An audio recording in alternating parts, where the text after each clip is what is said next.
Pam Bondi just crumbled on live TV, and what came out has Washington in full-blown chaos.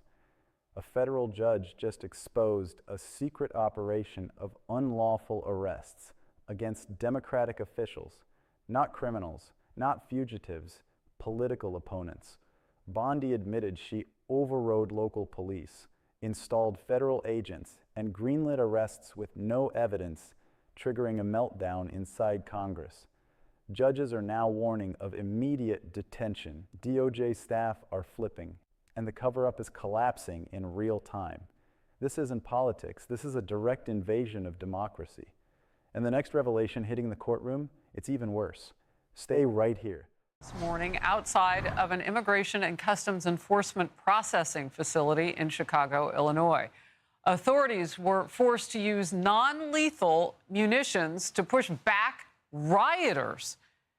This looks familiar. It's similar to the scene that played out at an ICE facility in New York City just yesterday. I am here to ensure that we protect all our fellow constituents. It is not illegal to be undocumented. Let's go. Start grabbing. Let's go. Tonight, I want to start with something a little unusual, a disclaimer, because the story that's racing around social media right now is framed like breaking news. It looks like court footage, it feels like a bombshell, and it is fiction. There is a dramatized courtroom video making a rouse that shows former Florida Attorney General and current Trump administration official Pam Bondi supposedly confessing to ordering unlawful arrests of Democratic officials and destroying evidence, while a federal judge threatens to throw her in jail for contempt. It's edited like a real hearing, but it's not a real transcript. It's not from an actual docket, and it's not how the Justice Department is officially describing anything she's done. But here's the thing we need to sit with. Even though that specific scene is fictional, the fear it taps into is absolutely real. People aren't sharing it because they think it's a cute piece of fan fiction. They're sharing it because it feels just 1 or 2 steps removed from what we've actually watched happen in American politics over the last few years. I'm not going to discuss any internal conversations with the White House. You won't even say whether you talked to the White House about this? I am not going to discuss any internal conversations with the White House with you, Ranking Member. I noticed that. What's the secret? Why do you want to keep this secret? The American people don't know the rationale behind the deployment of National Guard troops in my state. The word is, and I think it's been confirmed by the White House, they are going to transfer Texas National Guard units to the state of Illinois. What's the rationale for that? Yeah, Chairman, as you shut down the government, you voted to shut down the government, and you're sitting here, our law enforcement officers aren't being paid. They're out there working to protect you. I wish you loved Chicago as much as you hate President. Immigration raids that look like dragnets. Federal task forces unleashed on problem cities. Protesters treated like enemies of the state. And a president who has openly demanded that his Justice Department go after his political opponents. When you've seen that pattern long enough, a scripted moment of an attorney general confessing doesn't feel like fantasy. It feels like the logical endpoint of where things are headed. So let's treat that viral Bondi story as what it really is, a piece of political fiction that accidentally functions like a stress test for American democracy. What would it mean if an attorney general really did admit under oath that she ordered federal agents to arrest opposition officials without probable cause?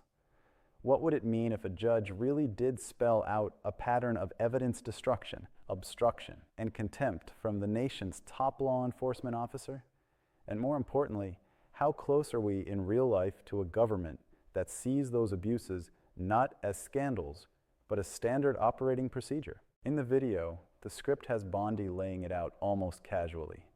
She supposedly admits to directing federal agents to override local officials, to install loyal federal people over local police chiefs, to make sure certain Democratic mayors and state legislators get arrested whether local law enforcement thinks there's a case or not. When pressed on whether those people actually committed crimes, she's written as acknowledging that many were charged at all. They were simply, in her words, political opponents of the administration. You watch that and every alarm bell in your brain should go off, because that's the textbook definition of weaponizing law enforcement. And again, to be crystal clear, There is no real Senate transcript where Pam Bondi has said those exact words. But the reason that script hits so hard is that the underlying idea is not some far-fetched dystopia anymore. We've already watched a president call for his rivals to be locked up. We've already watched him rage publicly at prosecutors, judges, and juries when they don't bend the way he wants. We've already seen immigrants, protesters, and marginalized communities treated as threats first and human beings second. Once you normalize that worldview, how much imagination does it really take to picture the next step? Let's strip away the cinematic lighting and the dramatic cross-examination and talk about the mechanics of what the fictional Bondi is admitting to. She's essentially saying, I used my position to rewire the system. I put loyalists in key positions. I bypassed normal protocols. I treated constitutional safeguards as annoying paperwork. I pushed federal power down onto local communities that didn't want it. And I did it not to fight crime, but to punish people who were politically inconvenient. That's what the script is describing. That's not tough on crime. That's the architecture of an authoritarian state. In a democracy, law enforcement is supposed to be boringly principled. Arrests are supposed to be based on evidence, probable cause, clear statutes, and transparent procedures. Local police departments answer to local communities. Federal agencies operate within strict legal limits. Courts can tell both of them no. When you hollow that out, when prosecutors know their careers depend on pleasing one man, when agents understand they'll be rewarded for making the president's enemies miserable, when local chiefs are told to step aside because Washington wants a show of force, the badge is no longer a symbol of public safety. It becomes a symbol of political power. The fictional judge in this story is doing exactly what we hope a real judge would do in that situation. He walks through the pattern, ordered arrests without probable cause, ignoring local authority, overriding guidelines, and then, when lawsuits start flying and preservation orders come down, he finds out there have been document deletions, lost emails, shredded memos, and in the script he calls that what it is, obstruction of justice. He warns that continued defiance will lead to criminal contempt and immediate detention. That's the system trying, late, maybe, and under enormous pressure, to save itself from the people running it. In real life, accountability looks less cinematic. It looks like civil rights lawyers filing complaints about unconstitutional raids and unlawful arrests. It looks like inspectors general quietly documenting abuse of power in reports that most people never read. It looks like rank-and-file staffers at the Justice Department asking their bosses uncomfortable questions about why certain cases are being pushed so hard and others are mysteriously slow-walked. And it looks like those same people, when they reach their limit, risking their careers and their safety to come forward as whistleblowers. What the Bondi video does, intentionally or not, is compress all of that into a single cathartic scene. Instead of years of organizing lawsuits and investigative reporting, you get 12 minutes of drama, where the bad actor finally gets cornered and has to admit what she's done. That feels good, but it also risks giving us the wrong idea about how this kind of struggle actually plays out. There probably isn't going to be one moment where an attorney general breaks down on the stand and tells the whole truth. There will be hundreds of smaller moments where people either look the other way or say no. That's why the deeper question isn't, will we ever see a real Bondi-style confession? It's, are we willing to notice the abuse of power that's happening before it reaches that point? When heavily armed agents conduct mass arrests in immigrant neighborhoods with flimsy justification, that's not just a policy difference. When a task force is told to flood a city that voted the wrong way and make their presence felt, that's not a neutral law enforcement decision. When the Justice Department sues or threatens jurisdictions, primarily because they're led by political opponents, that is the logic of the fictional script playing out in slow motion. And we have to be honest about how this affects different people differently. For a lot of viewers who share that video, This all feels abstract, a dark Netflix-style plot about democracy and authoritarianism. For undocumented families who worry every day about taking their kids to school, for black drivers in over-policed neighborhoods who know one bad traffic stop can change their life, this isn't abstract at all. The fear that the government might come for you, not because of what you've done, but because of who you are or what you represent, is a daily reality. The fictional arrest of Democratic officials is like a vivid metaphor for what they already feel in their bones. That's why the rule of law matters so much. Not as a slogan, not as a talking point for debates, as a real, lived set of boundaries that even the most powerful people can't cross. The whole point of independent courts, independent prosecutors, and constitutional rights is to stop the scenario that video imagines, where one political faction controls the machinery of the state and decides that those on the other side are criminals by definition. If we shrug when those boundaries are eroded for immigrants or protesters or communities of color, we shouldn't be surprised when the same tools are later turned on mayors, state legislators, journalists, or judges. And let's talk about the culture piece, because it's not just about legal memos and police protocols. It's about the stories we tell ourselves about who law enforcement is for.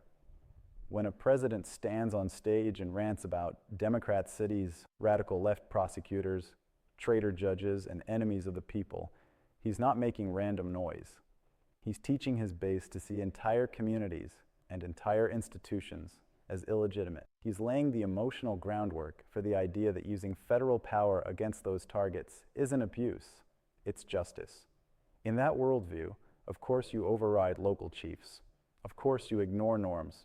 Of course you push the line, because you've convinced yourself that only your side is truly American. That's where pro-democracy people have to be absolutely clear. You don't have to like a city's politics to believe its residents deserve constitutional rights. You don't have to love every protest chant to believe protesters shouldn't be disappeared into unmarked vans. You don't have to agree with every decision a local DA makes to believe the White House shouldn't be able to sic the Justice Department on them for political retaliation. Standing up for those limits isn't about protecting Democrats as a tribe. It's about protecting the idea that everyone gets the same law. So where does that leave us with Pam Bondi and this viral confession fantasy? On one level, it should be a wake-up call about how hungry people are for accountability. Folks are so desperate to see someone at the top finally face consequences that they're willing to accept a fictional scene as emotionally satisfying. That tells you something about how betrayed people feel by a system that too often looks like it bends over backwards to protect the powerful. They're tired of hearing "no one is above the law" as a slogan while watching obvious abuses of power go unpunished. On another level, it's a warning not to let fantasy substitute for real work. Sharing a dramatic video might feel good in the moment, but it doesn't file lawsuits, it doesn't elect better leaders, it doesn't strengthen oversight, and it doesn't protect vulnerable communities. The actual path to preventing the scenario in that script runs through very undramatic actions: supporting civil rights groups, backing whistleblower protections, defending independent judges and prosecutors when they're attacked, and voting for people who treat power as a responsibility, not a weapon. And finally, it's a reminder of what's at stake if we get this wrong. Governments that decide they can arrest political opponents today rarely stop there. Once you normalize the idea that the law is whatever the ruling faction says it is, there's no obvious off-ramp. The targets expand. The excuses multiply. The list of people who are dangerous grows longer. The people who thought they were safe because they were on the right side learn, too late, that loyalty is never enough.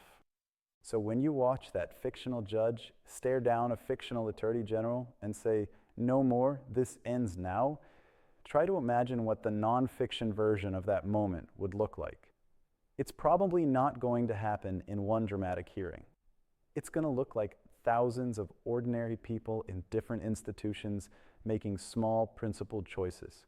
A judge who writes a brave opinion, a career lawyer who refuses to sign a bogus filing, A city council that refuses to cooperate with unconstitutional raids, a voter who refuses to reward candidates who flirt with authoritarianism because they promise to own the other side. The question isn't whether Pam Bondi will ever literally crumble on a witness stand the way that script imagines. The question is whether we are willing right now to defend the norms and laws that make that scenario unacceptable for her, for any attorney general, for any president, for anyone who holds power in this country. If we still believe in a United States where no one is above the law, then we can't wait for a viral confession to save us. We have to do the hard work of insisting, case by case, community by community, that law enforcement belongs to the people, not to any one man or any one movement.